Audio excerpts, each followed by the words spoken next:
Hey everybody, it's Janine here, and today we're going to be talking about whether you should rent or buy a home. Now, I get this question a lot. There are splitting debates on whether it's better to rent or to buy, and ultimately, of course, it always comes down to circumstances, but there are a number of things to consider when determining whether you should rent or buy from a financial perspective. When you're looking at whether or not to rent, you want to look at kind of where you are in your life. If you plan on moving in a couple of years or you aren't sure where your job might be for the foreseeable future, it may make sense to rent so that you aren't tied down to a specific city. In addition, you should always look at how rental prices are in your city compared to what it would cost to buy an equivalent type of home. Now, you may be renting something smaller until you can afford your dream home or your first home that you purchase. So it is also important to make sure that you calculate these and that you can ultimately afford the difference. When you're looking at buying, there are, of course, many things that need to be taken into account. The first being emotionally, buying a home is something that many people strive to accomplish in their day-to-day life, but that being said, it can be incredibly more expensive, especially when you have things like maintenance, property taxes, and condo fees if that's the type of building you're living in. Making sure that you can afford the mortgage and all of the associated costs on one person's salary is a rule my husband and I have lived by, and it has served us well over the years, ensuring that we don't get in over our heads. You'll also want to look at how much you're able to put down on your home. If you are only putting 5% down to qualify for a mortgage, you likely can't afford to own a home. And this is because there is a lot of CMHC that gets taken into account when you're only putting down such a small amount. And this is actually going to erode the equity that you think you're putting down on your home. It ends up being about 1 to 2% of your equity that's actually maintained when you have to have so much mortgage insurance on your home.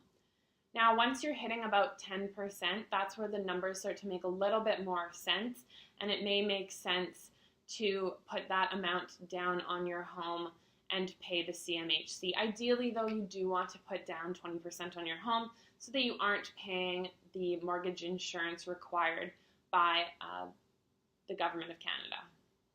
Another thing I want to mention is the common misconception when people say renting is throwing your money away. And I've been told this a number of times in my life, but I always look back at the individual who is saying this and ask them what interest is on their mortgage. So whether you're renting or paying interest, you both have a cost of ownership, and people need to stop thinking about renting as a waste of money. It's paying to have a roof over your head, just as that is the cost of interest when you go ahead and borrow 6 figures of debt to finance your home.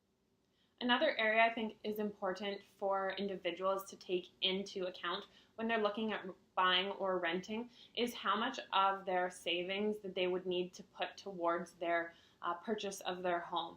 You don't want to be in the position where all of your savings are going into your down payment and you have nothing left to show for yourself.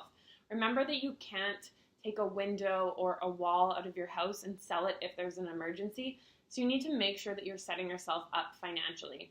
Ideally, you shouldn't have your home being more than 50% of your assets, which would allow you to have a nice little nest egg that will continue to grow into retirement, as well as an emergency fund should something like a leaky roof or the need to replace a fridge happen when you are owning a home and in charge of all of those things. Ultimately, it's going to come down to what you are comfortable with, but I would encourage you not to rush into home ownership. There's no right or wrong time to buy a house. The housing market fluctuates and is cyclical, and as long as you're planning on staying in that home for a number of years, you won't have to deal with things like closing costs every couple of years, which may make buying more financially stable of a decision. If you enjoyed this video, please give it a thumbs up and subscribe to my channel. And if you have any opinions or questions on whether or not you should rent or buy, please leave them in the comment section below.